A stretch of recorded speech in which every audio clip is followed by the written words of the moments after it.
The Haftorah for Parshas BeHaaloscha occurs during the end of the Babylonian exile.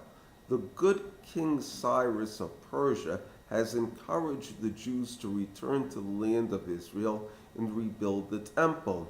His Jewish viceroy Zerubbabel leads over 40,000 Jews to the Holy Land, among them Yehoshua the high priest.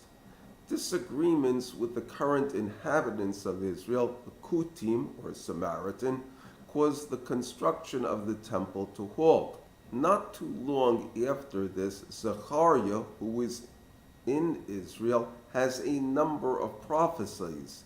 Their fundamental message is the same message of the Chumash and the other prophets.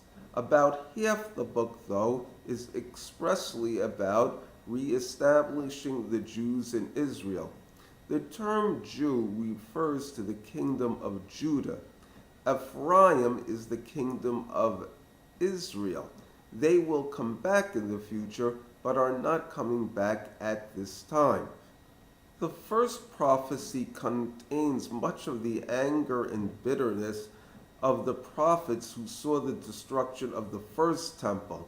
Nevertheless, it promptly extends an offer of peace, with HaKadosh Baruch Hu saying, "Return to me, and I will return to you." The next vision is words of comfort, where Hashem says that he is very much jealous for Jerusalem and for Zion. The use of the word jealous, kinah in Hebrew, in this case does not mean envious, but does include the idea of being possessive. The prime meaning here, if it's possible to say, is that God is agitated, obsessed, and even fanatical about his city and his shrine.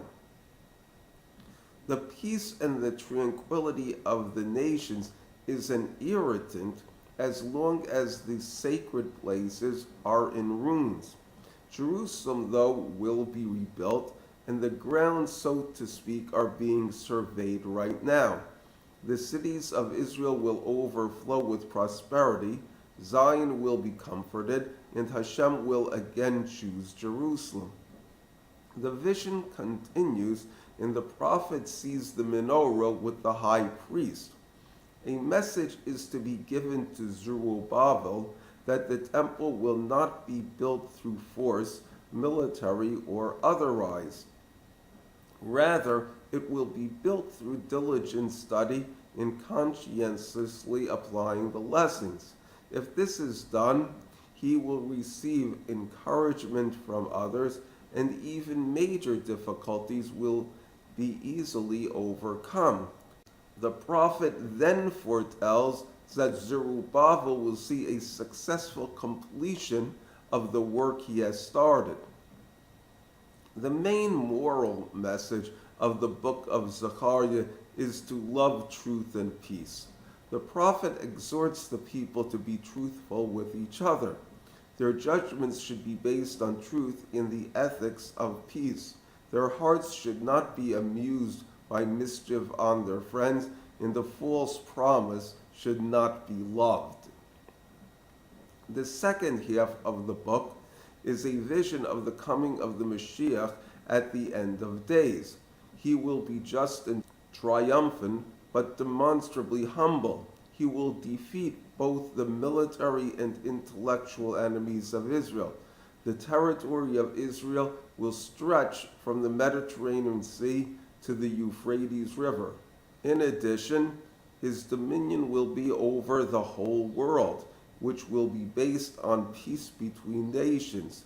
There will be an ingathering of the exile, and the 10 tribes will return. The temple will be rebuilt, and there will be no corruption of any sort in it. It will be a house of prayer for all mankind. Thank you.